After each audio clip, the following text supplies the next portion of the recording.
Victoria Morales sostenía a su bebé de 6 meses, Lucas, en sus brazos y lloraba de desesperación. 4 semanas. 4 semanas en las que el bebé se despertaba cada noche a las 2 de la madrugada, sin parar nunca, sin que nada funcionara. El pediatra había dicho cólico. No ofreció solución. Los ojos de Victoria estaban rojos, sus manos temblaban, y empezaba a pensar que no sabía ser madre. La nueva niñera nocturna, Carmen, entró por la puerta y Victoria estaba a punto de entregarle al bebé, pero se detuvo. Porque Lucas, por primera vez en semanas, dejó de llorar. Simplemente se detuvo, miró a Carmen y sonrió. Victoria se quedó helada. ¿Cómo es posible? Ni siquiera te conoce, pero el bebé lo sabía. Los bebés siempre saben, porque en 6 horas la vida de Victoria cambiaría para siempre. Porque el olor de las lágrimas de Carmen era idéntico al de las lágrimas de Victoria. Porque la ciencia lo había demostrado. Los bebés pueden reconocer las feromonas de estrés de sus madres por el olfato. Y Lucas estaba reconociendo a un bebé perdido en un aborto espontáneo hace 20 años, a su madre. Pero esa primera noche, Victoria no lo sabía. Esa primera noche, solo sintió un alivio abrumador cuando Carmen tomó a Lucas en sus brazos y el bebé, milagrosamente, se calmó. «No sé qué haces», susurró Victoria, secándose las lágrimas de agotamiento. «Pero por favor, no pares, Carmen». Una joven de 22 años, con rostro gentil y ojos cansados, meció suavemente al bebé. «Solo lo sostengo, señora Morales. A veces los bebés solo necesitan un cambio de energía». Victoria observó, fascinada y un poco celosa, cómo su hijo, que había rechazado consuelo de todos, pediatras, enfermeras, la propia Victoria, ahora descansaba pacíficamente contra el hombro de esta extraña. Carmen había llegado a través de una agencia de niñeras recomendada por la asistente de Victoria. Especializada en bebés difíciles, había prometido la agencia. Victoria, al borde del colapso después de un mes sin dormir más de 2 horas seguidas, habría contratado a cualquiera. La entrevista había sido breve. Carmen tenía experiencia en orfanatos y hogares de acogida. Su currículum mostraba referencias impecables, y algo en sus ojos, una gentileza genuina mezclada con una tristeza antigua, había resonado con Victoria. ¿Tienes hijos propios?, había preguntado Victoria durante la entrevista, una pregunta rutinaria. Carmen había negado con la cabeza, su expresión indescifrable. «No, señora. Nunca he detenido esa oportunidad. Ahora, observando a Carmen acunar a Lucas con una habilidad casi sobrenatural, Victoria se preguntó cómo alguien sin hijos propios podía poseer tal instinto maternal. «Deberías descansar», dijo Carmen suavemente sin apartar la mirada del bebé. «Yo me quedaré con él esta noche». «Para eso me contrataste». Victoria quería protestar. Cada instinto materno gritaba que no debería dejar a su bebé con una extraña en la primera noche. Pero el agotamiento era un peso físico aplastándola, y Lucas, por primera vez en semanas, estaba en paz. «Mi habitación está al final del pasillo», dijo Victoria finalmente, retrocediendo hacia la escalera de su villa en Pozuelo de Alarcón. «Si necesitas algo, cualquier cosa, estaremos bien», aseguró Carmen, y algo en su voz, una certeza profunda, hizo que Victoria le creyera. Esa noche, Victoria durmió 6 horas seguidas por primera vez en un mes. Se despertó sobresaltada, el sol ya alto, con pánico inmediato. «Lucas, ¿dónde está Lucas?». Pero cuando corrió escaleras abajo, encontró a Carmen en la cocina, el bebé dormido pacíficamente en un Moisés portátil a su lado. «Buenos días». Carmen levantó la vista de la taza de café que estaba preparando. Durmió toda la noche. Se despertó una vez a las 3, tomó su biberón y volvió a dormir. Victoria miró a su hijo, increíble. Lucas nunca dormía más de 2 horas. Nunca. «¿Qué hiciste?». Carmen se encogió de hombros, un gesto modesto. «Solo estuve con él. Le hablé. Le canté un poco». Durante la semana siguiente, el patrón continuó. Cada noche, Carmen llegaba a las 8 p.m., tomaba a Lucas, y el bebé, como por arte de magia, se transformaba. La irritabilidad que había definido sus primeros 6 meses desaparecía en presencia de Carmen. Victoria debería haber estado agradecida. Y lo estaba. Pero también comenzaba a sentir algo más, una inquietud que no podía nombrar. Era la forma en que Lucas se aferraba a Carmen, la forma en que sus ojos seguían cada movimiento de la niñera, la forma en que se calmaba instantáneamente cuando Carmen lo sostenía, pero lloraba con Victoria. El octavo día, Victoria decidió observar. Eran las 2 de la madrugada. Victoria no podía dormir, a pesar del agotamiento. Bajó las escaleras silenciosamente, con la intención de tomar agua, cuando escuchó un sonido suave desde la sala de estar. Carmen estaba sentada en la mecedora junto a la ventana, Lucas en sus brazos, ambos bañados por la luz de la luna, y Carmen estaba llorando, lágrimas silenciosas rodando por sus mejillas mientras mecía al bebé. Victoria se quedó paralizada en las sombras, observando. Lo que vio la dejó sin aliento. Lucas no estaba dormido. Estaba despierto, mirando a Carmen, y mientras las lágrimas caían sobre el rostro de la niñera, el bebé se inclinó hacia adelante. Olía, literalmente olía las lágrimas de Carmen, su pequeña nariz presionando contra la mejilla mojada de la niñera. Y entonces Lucas hizo algo extraordinario. Hizo un sonido, suave, consolador, y presionó su rostro contra el de Carmen como si estuviera ofreciendo consuelo. Victoria había leído sobre esto. Meses atrás, durante su embarazo complicado, había devorado cada artículo científico sobre el vínculo madre-hijo. Un estudio en particular la había fascinado. Los bebés podían reconocer las feromonas de estrés de sus madres biológicas a través del olfato. Era un mecanismo de supervivencia evolutivo, una forma de que el bebé identificara a su cuidador primario, incluso en la oscuridad. Pero Carmen no era la madre de Lucas. Victoria lo era. Entonces, ¿por qué su hijo estaba respondiendo a las lágrimas de Carmen como si reconociera algo fundamental? ¿Algo químico, algo escrito en su ADN? Victoria retrocedió silenciosamente, su mente acelerada. De vuelta en su habitación, abrió su laptop y comenzó a buscar. Reconocimiento de feromonas bebé, olor materno lactante, química lágrimas madre e hijo. Los estudios eran consistentes. Los bebés podían reconocer a sus madres biológicas por el olor, particularmente el olor de sus lágrimas, que contenían marcadores químicos únicos. Este reconocimiento permanecía fuerte durante años, pero Victoria era la madre biológica de Lucas. Ella lo había llevado. Lo había dado a luz a través de una cesárea de emergencia después de un embarazo difícil a los 42 años. Había certificados de nacimiento, registros médicos, todo documentado. A menos que... Victoria cerró el laptop abruptamente. No, eso era ridículo. Estaba exhausta, paranoica por la falta de sueño, viendo conexiones que no existían. Pero la imagen persistía. Lucas oliendo las lágrimas de Carmen. Lucas reconociendo algo. A la mañana siguiente, Victoria estudió a Carmen con nuevos ojos. La joven tenía 22 años, había dicho. Criada en el orfanato Santa Clara después de ser abandonada como bebé, sin conocimiento de sus padres biológicos. Carmen, dijo Victoria durante el desayuno tratando de sonar casual. ¿Alguna vez has tratado de encontrar a tu familia biológica? Carmen levantó la vista de cortar fruta para Lucas, sorpresa cruzando su rostro. Una vez, cuando cumplí 18. Pero no había registros, solo una nota que decía que fui dejada en la puerta del orfanato, aproximadamente 3 días de nacida. ¿Fecha de nacimiento? Las hermanas estimaron el 15 de marzo, hace 22 años. Victoria sintió que el suelo se inclinaba debajo de ella. El 15 de marzo, hace 22 años. Esa era la fecha exacta, el día exacto, en que Victoria había perdido a su primer bebé. 22 años atrás, Victoria tenía 20 años, estudiante universitaria con un futuro brillante. Entonces conoció a Daniel, guapo, encantador, completamente inadecuado. 3 meses de relación apasionada, y Victoria descubrió que estaba embarazada.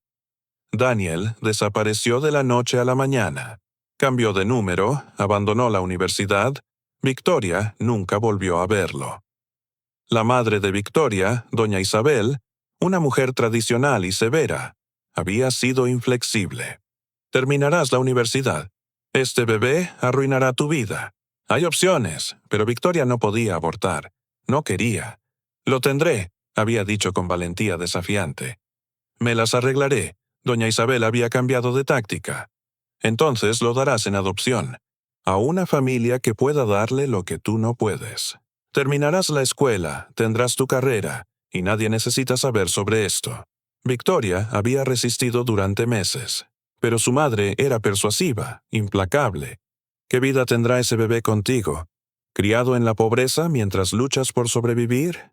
¿Es su amor o es egoísmo? Finalmente, agotada y asustada, Victoria había cedido. Daría al bebé en adopción, pero solo a una buena familia, solo si estaba segura de que el bebé tendría una vida mejor. El parto había sido difícil. Victoria recordaba el dolor, el miedo, y luego, finalmente, el llanto del bebé. Una niña. Victoria la había sostenido por un momento, solo un momento, antes de que las enfermeras la llevaran. Mejor si no te vinculas, había dicho su madre firmemente. Será más fácil así. 2 días después, doña Isabel había regresado al hospital con documentos. Está arreglado. Una buena familia, acomodada, desesperados por un hijo. La adoptarán directamente desde el hospital. ¿Puedo verla una vez más? Había suplicado Victoria. No, su madre había sido inmovible. Solo hará esto más difícil. Ya firmaste los papeles. Se acabó.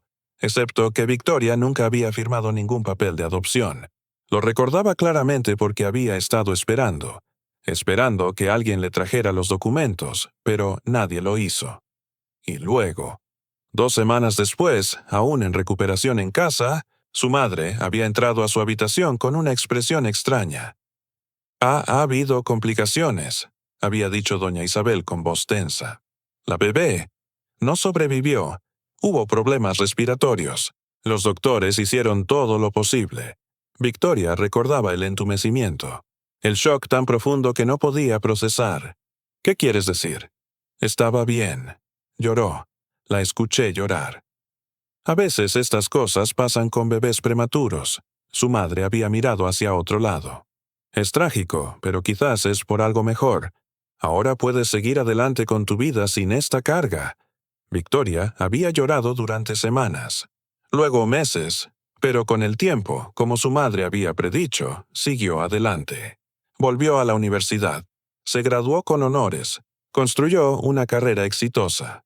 A los 38 se casó con Miguel, un empresario amable que compartía su ambición. A los 41, después de años de tratamientos de fertilidad, finalmente quedó embarazada de nuevo. Lucas había nacido hace 6 meses. Un bebé difícil desde el principio, pero aún así un milagro. Y ahora, sentada en su cocina mirando a Carmen, una joven de 22 años que había sido abandonada en un orfanato aproximadamente 3 días después de que la bebé de Victoria supuestamente muriera. Victoria sintió un horror frío apoderándose de ella. Carmen, la voz de Victoria salió áspera. ¿Qué hospital te llevó al orfanato? ¿Los registros decían algo? Carmen frunció el ceño pensando. Las hermanas mencionaron Hospital San Rafael una vez. Dijeron que allí me había encontrado la policía, en realidad no en el orfanato. Alguien me había dejado en la sala de emergencias.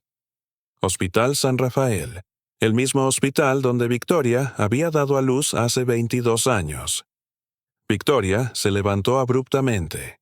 Disculpa, necesito hacer una llamada. En su oficina privada, con manos temblorosas, Victoria buscó en su archivo el nombre que no había pensado en años. Roberto Sánchez, el abogado de su familia, el hombre que había manejado el patrimonio de su madre después de su muerte hace 5 años. Roberto, necesito registros, dijo sin preámbulos cuando él contestó. Del Hospital San Rafael, hace 22 años. Marzo. Cualquier cosa sobre una adopción o un certificado de defunción. Hubo una pausa. Victoria, ¿qué está pasando? Por favor, Roberto, es urgente. Me tomará algunos días, pero veré qué puedo encontrar. Mientras esperaba la respuesta de Roberto, Victoria no podía dejar de observar a Carmen y Lucas juntos. La conexión entre ellos era innegable. No era solo que el bebé estaba tranquilo con Carmen, era la forma en que se miraban, como si se reconocieran a un nivel fundamental. El tercer día, Miguel, el esposo de Victoria, notó su tensión. ¿Estás bien? Pareces perturbada. Victoria quería contarle. ¿Pero qué diría?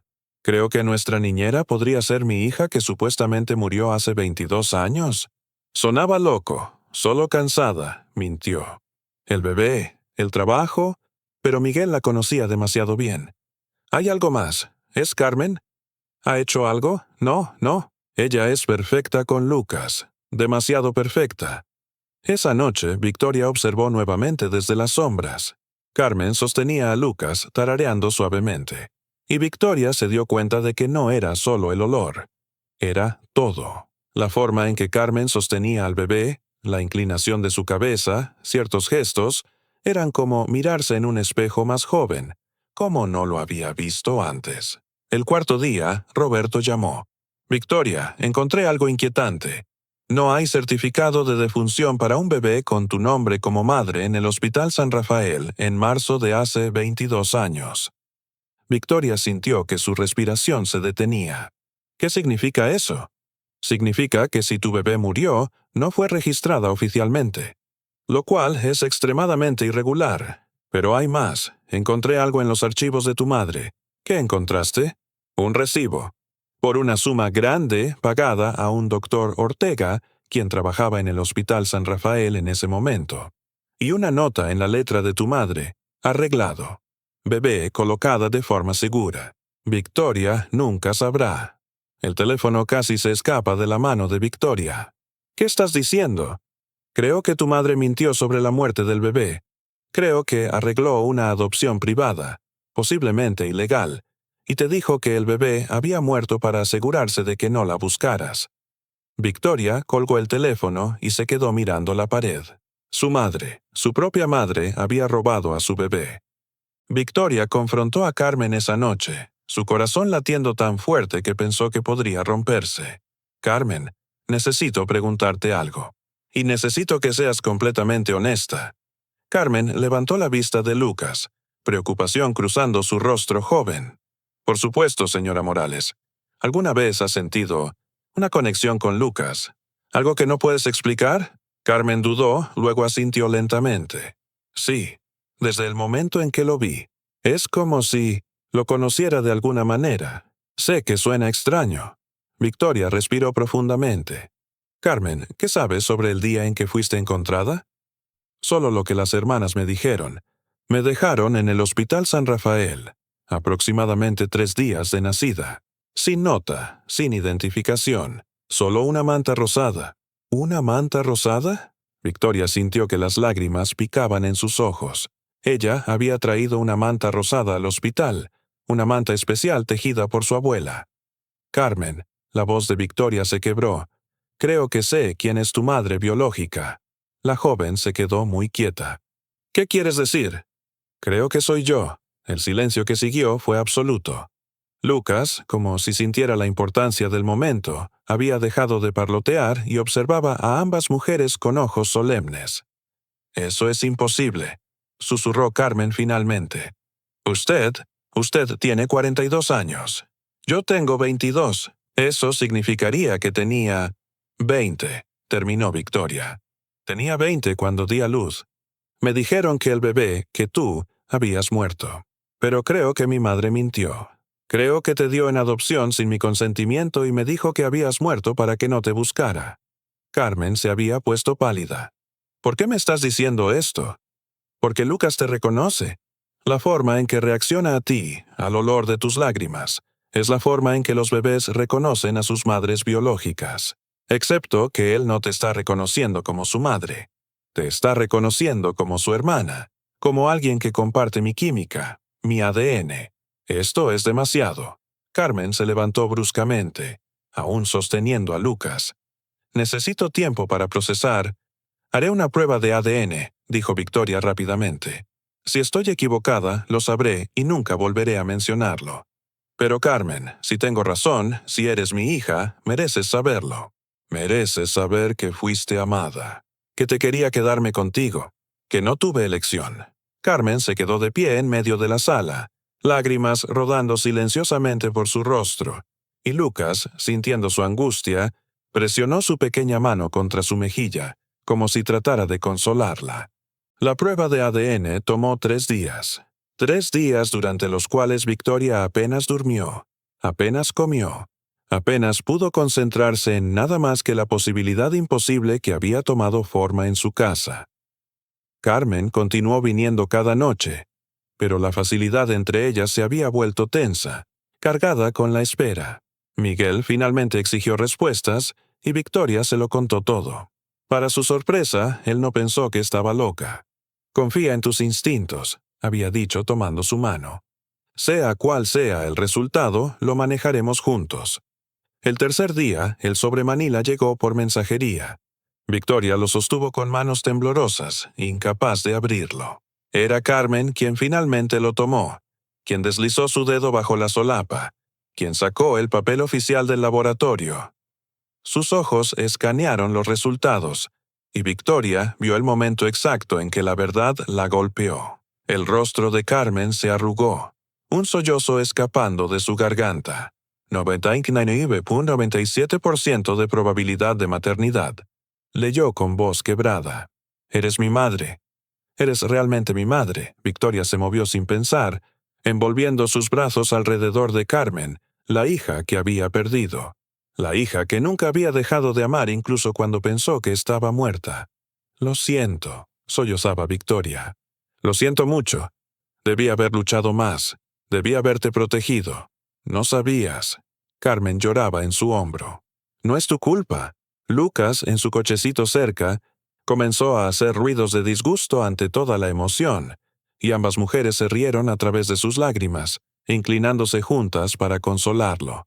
«Tu hermano necesita atención», dijo Victoria suavemente, y Carmen se quedó sin aliento ante la palabra. Hermano. Ella tenía un hermano. Los días siguientes fueron un torbellino de emociones, explicaciones y ajustes. Victoria y Carmen pasaron horas hablando, compartiendo historias de sus vidas, llenando los 22 años de vacío. Carmen le contó sobre su infancia en el orfanato. No terriblemente infeliz, pero solitaria, siempre sintiendo que faltaba algo. Sobre las hermanas amables que la criaron, sobre los otros niños, sobre cómo había estudiado desarrollo infantil porque los bebés siempre la habían fascinado. Victoria compartió fotos de su juventud, de su abuela, de la vida que Carmen podría haber tenido. «No lamento mi vida», dijo Carmen con cuidado. «Las hermanas fueron buenas conmigo. Pero siempre me pregunté, siempre sentí este vacío, esta pregunta de dónde pertenecía». «Perteneces aquí», dijo Victoria con fiereza. «Siempre has pertenecido aquí». La investigación de Roberto reveló más de la conspiración. El doctor Ortega, ahora fallecido, había estado involucrado en un esquema de adopciones ilegales, diciéndoles a las madres jóvenes que sus bebés habían muerto mientras vendía secretamente a los niños a familias adineradas. Doña Isabel, desesperada por salvar la reputación de Victoria, había pagado a Ortega no para vender al bebé, sino para dárselo al orfanato y decirle a Victoria que había muerto. En los archivos de su madre, Victoria encontró un diario, entradas escritas en los meses después del nacimiento de Carmen. «Lo hice por ella», había escrito doña Isabel. «Ella es demasiado joven, demasiado brillante para desperdiciar su vida. Algún día lo entenderá. Algún día me lo agradecerá». Pero Victoria nunca agradecería a su madre por robarle a su hija. El dolor de esa traición cortaba profundamente, mezclado con su pena por una madre muerta a quien ahora nunca podría confrontar. 6 meses después, Victoria y Carmen estaban de pie en la cocina que ahora compartían, preparando la cena mientras Lucas gateaba por el suelo, explorando con entusiasmo su mundo en expansión. Carmen se había mudado oficialmente a la casa de Victoria, ocupando la suite de invitados que Victoria había insistido en renovar completamente. «Tu habitación», había dicho Victoria. «Tu hogar». No fue fácil. Carmen luchó con llamarla mamá. El título se sentía extraño después de 22 años. Victoria entendió, nunca presionó. «Llámame Victoria», había dicho. «El título no importa. El amor, sí». Pero una noche, cuando Carmen tuvo una pesadilla sobre su infancia en el orfanato, ella había llamado instintivamente «Mamá», y Victoria había corrido a su habitación, sosteniéndola mientras lloraba, y algo se había curado en ambas. Miguel había aceptado a Carmen con los brazos abiertos, encantado de tener una hija mayor. «Nuestra familia es poco convencional», bromeaba. «Pero ¿qué familia no lo es?» Lucas adoraba a Carmen, siguiéndola por todas partes con devoción de cachorro en cuanto pudo gatear. Y Carmen, que había pasado su vida preguntándose a dónde pertenecía, florecía en el calor de una familia que finalmente era suya. Victoria había establecido un fondo universitario para Carmen, pero la joven había insistido en terminar su título por su cuenta. «Me lo gané», había dicho con tranquila dignidad. «No quiero que me lo den». Esa fortaleza, esa independencia, llenaba a Victoria de orgullo. Su hija había crecido bien a pesar de todo, o quizás debido a ello. Una tarde, mientras observaban a Lucas jugar, Carmen hizo una pregunta que había estado en su mente. «¿Qué crees que hizo que Lucas me reconociera? ¿Realmente fue solo el olor?» Victoria consideró esto. «Creo que fue muchas cosas. El olor, sí, la química compartida. Pero también algo más. Los bebés son más intuitivos de lo que les damos crédito. Tal vez sintió la conexión entre nosotras antes de que cualquiera de nosotras la supiera conscientemente». «Como si nos estuviera reuniendo», murmuró Carmen. «Exactamente». Victoria sonrió. «Nuestro pequeño casamentero». Mientras el sol se ponía a través de las ventanas, bañando la cocina en luz dorada, Victoria miró a sus dos hijos. El hijo que había luchado tanto por tener, y la hija que nunca había dejado de buscar en su corazón, y sintió una paz que nunca había creído posible. La traición de su madre nunca sería perdonada, pero podría ser entendida. Doña Isabel había actuado desde el miedo, desde un amor torcido que había causado un daño inmenso. Pero también, inadvertidamente, había creado un camino que llevó a Carmen de regreso a casa.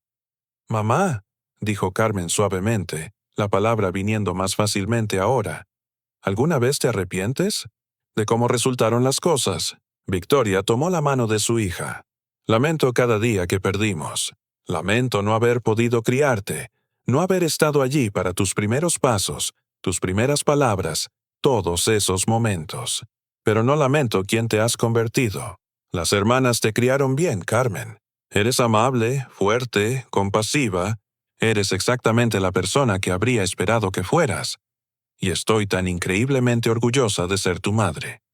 Lucas eligió ese momento para gatear hacia ellas, tirando de la pierna del pantalón de Victoria con demanda. «Mamá, mamá». «Sí, sí, pequeño tirano». Victoria lo levantó acomodándolo en su cadera. «Incluso tú, quien comenzó todo esto con tu nariz curiosa y tu reconocimiento de tu hermana». Carmen se rió, alcanzando para hacer cosquillas debajo de la barbilla de Lucas. ¿Quién hubiera pensado que un bebé oliendo lágrimas llevaría a esto?